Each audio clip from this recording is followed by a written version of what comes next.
Jeudi 17 octobre 2019, première destination le Bénin avec Fraternité qui évoque la mise en œuvre des propositions du dialogue politique. Talon reçoit la conférence des présidents de l'Assemblée ce jour. Au menu des échanges, la synthèse du rapport des assises du Palais des Congrès. Une actualité renchérie par la nation, mise en œuvre des résolutions du dialogue politique, le président Talon honore sa parole. Et de 3 avec Matin Libre, premier conseil des ministres post-dialogue, une part belle aux recommandations, preuve que les doléances vont à temps. Et le télégramme qui s'intéresse également au premier conseil des ministres post-dialogue, mais cette fois-ci avec les grandes décisions, dont le limogeage du directeur général de l'Office de radiodiffusion et de télévision du Bénin. Benameto à la cour d'appel, lit-on.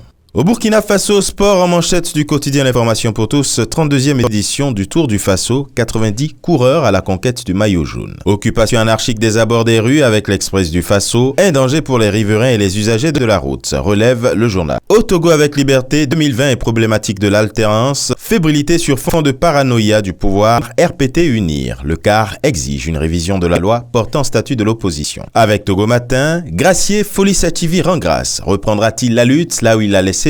Interroge le journal. Et direction maintenant la Côte d'Ivoire avec le nouveau réveil. La requête du PDCI-RDA recevable par Arusha, commission électorale indépendante, tout est à reprendre, interroge le journal. Pour Fraternité Matin, assemblée annuelle du FMI et de la Banque mondiale, les enjeux de la participation de la Côte d'Ivoire et le Premier ministre arrivé hier à Washington où se tient cette importante rencontre. Situation sociopolitique FPI, le jour plus révèle dans ses colonnes tout sur les ambitions présidentielles de Simone Gbagbo en 2020. Les dessous de ses tournées à l'intérieur du pays et l'ex-première dame prête à affronter les gores. Le patriote, lui, s'est rendu à Yamoussoukro où, abandonné depuis 20 ans par Bédié, le siège du PDCI se retrouve dans un piteux état. Au Cameroun, avec mutation, Adamawa crise anglophone, SOS déplacé. Enquête sur le calvaire des ressortissants du Nord-Ouest réfugiés à Bankim. Clanisme et instrumentalisation en manchette de Info Matin, le MRC crée une section chez les avocats. Et avec Cameroun Tribune, dans sa livraison du jour, il est question des réformes économiques et financières, les fruits de l'assainissement, lit-on. Et enfin, avec le quotidien Le Matin du Maroc, 4e commission de l'Assemblée générale de l'ONU, ferme soutien international au plan d'autonomie au Sahara marocain. Et ce sera tout pour aujourd'hui. À demain.